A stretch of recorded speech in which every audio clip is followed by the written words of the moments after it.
Good morning. I have two questions today. First time I met you was in October, and I asked you a question about relationships. I said, I want a relationship, and you said, let it go. And then you said, wake up in the morning and stay with that 17 seconds and feel great and everything. And I did that, and so many things changed and had a lot of fun and stuff like that. And I guess my question today is that I go through my day, and let's say a song comes on the radio, and I don't feel bad about it, but it makes me think about having a relationship, and then I go with it without noticing that I'm going with it. And a lot of momentum in a lot of those songs. Yeah. A lot of momentum in a lot of those songs. So I guess Esther plays a game where she gets into her car several times a day and backs out of the garage, and XM radio is always on, and whatever song's playing when she backs out, she thinks it has significant meaning to her because it's divine timing after all. She's just not getting in the car because it's time to get in the car. She's waiting for the impulse and going. Sometimes she leaves a half an hour early because the feeling comes to her. Just a little aside here, because we want to talk about this divine timing, because it's part of what's coming next. So we're really good about timing because we have overview. As many of you know, Jerry made his transition a few years ago. And so Esther has this wonderful ongoing relationship, and they play this game where there's a light in the house that if there's something significant that Esther is thinking about or wondering about, the light will blink, and Esther knows that Jerry's on the case, and then she has a conversation with him. And it's a light that shines down on a wall, and she can see it from nearly every place in the house. The house is U-shaped, so she can see it from her office, she can see it from her living room, she can see it in the bedroom, which is where it is. And so recently, that light stopped blinking so much, hadn't blinked for quite a while. And she has a beautiful kitchen with a stainless steel hood over her stove, and the light on that hood has never worked, which doesn't matter because there are plenty other lights in the kitchen, and she just hasn't taken the time to do anything about it. And so as she went to bed one night, she said, all right, Jerry, that light isn't blinking, and I just want you to know I really like the light thing. I really like it. So if it's all the same to you, I really like the light thing. And when she got up in the morning, the light over the kitchen stove was on. Was on. And she couldn't turn it off. The button just is inoperative. So she wants to think that that's Jerry who's turned that light on just for fun, because it's just like him to not do it the way she wants him to do it, but to do it sort of the kind of way she wants him to do it, but to really do it the way he wants to do it. It's so Jerry. So Esther asks Fidel, the groundsman, to come and see what's up with that switch, because it doesn't seem right that she can't turn the light off. When she leaves the house, her house is a fancy house, she pushes a button and all the lights go off at once, except that light won't go off. So Fidel comes over and he dismantles it and takes it all apart and makes the light go off, and Esther says, thank you very much. And now that light isn't on for a little while, and then a few days later, Esther gets up and she notices the light is on again. And again, she cannot turn it off. So now she's on her way somewhere. She gets in her car. She pushes the button in the garage before she gets in the car that turns all the lights out, except that one. And she's laughing to herself, except that one. And when she gets in the car, the song on the radio, a country western song, is singing, try to leave a light on for me, will ya?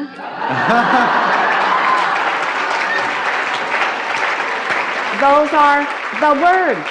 Those are the words. Now, so many people just want to call these things coincidence. We want you to understand that there is divine timing going on in your experience all day, every day. You just got to create the atmosphere. That's what Esther is saying to her friend the other day. Our work, singularly, it's not our work to find the path. It's not your work to find the relationship. It's not your work to figure it out. It's not your work to fill in the grid. It's your work, your singular work, to prepare a vibrational atmosphere around yourself so that you are the realizer of the impulses that will put you on the path. Not just because the path will lead you to where you want to go, but because the path is so delicious as it is unfolding. In other words, what could be more delicious than to feel that hands-on, all day long, all day long. Source energy, aware of you, knowing who you are and where you are and who you really are and what you really want, and knowing the precise path to get you from where you are to where you want to be at all times. All you got to do is chill and follow the impulses, you see.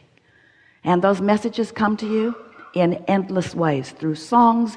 Esther will be sitting and writing something, and a hummingbird will come and almost touch her on the nose, as if to say, that's the point we were hoping you'd get. Pay attention to what's going on around. Source is using every conceivable, possible messenger to confirm and accentuate things that are important to you. You just got to be aware, you see. And you have to accept that you just have to be one of those weird people.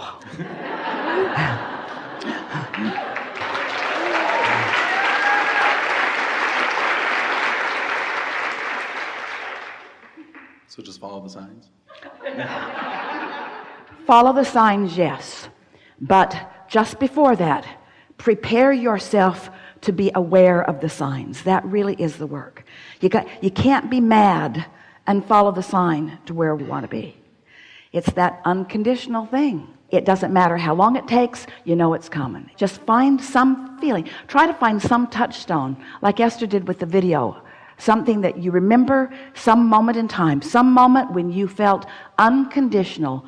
And by unconditional, we mean singular. We mean unconditional. We mean nothing necessary, no condition necessary to produce the feeling. It's just the feeling. It's what meditation will do for you.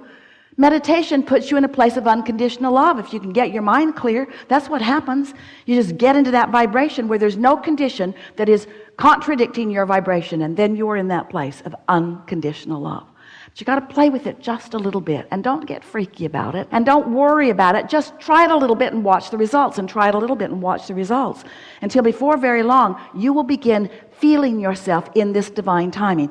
Yesterday, as Esther was traveling here, when she got to the baggage carousel, the light began blinking in the moment that they walked to it, instead of the usual 20 minutes or so wait. And the driver who had come to pick them up said, perfect timing. And Esther thought, that's about the fourth time today somebody has actually said the words, perfect timing. She was on the airplane. There was a man sleeping next to her. She really wanted to use the bathroom, but she didn't want to bother him. So she sat there and she thought, and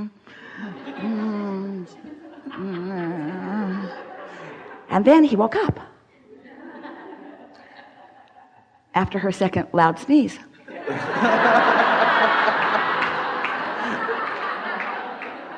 And so she said, do you mind if I scoot out to use the restroom? And he said, no. So she goes and uses the bathroom. When she comes back, she slips into her seat, and as soon as she sat down, the flight attendant brought their lunches. And he said, perfect timing. And Esther thought, is the whole world in on this? Is the whole world in on this? Does everybody know that perfect timing is the way that I am now living? Does everybody know it? Seems so, you see. Perfect timing. So, do you understand that creation, co-creation, relationships, do you understand that that's about rendezvousing with the other? So, let's say you have a meeting place, and do you really want to get there before the other one gets there?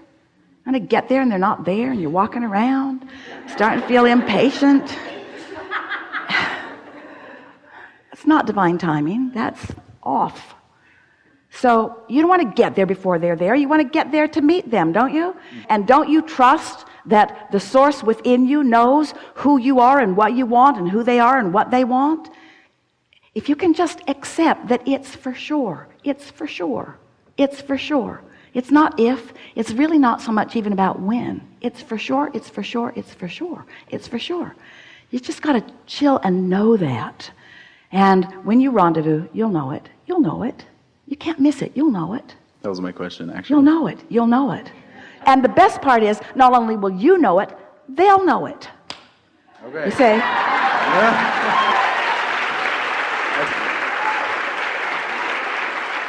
What good is divine timing if the wrong person shows up? That's not going to happen. That's not going to happen. It'll be divine timing, and you'll know it. You will both know it. No game playing. No, I don't know. I'm not so sure. I got here. Yeah. Give me your resume. I'll check you out. Not any of that. You'll know it. You'll know it. Really good.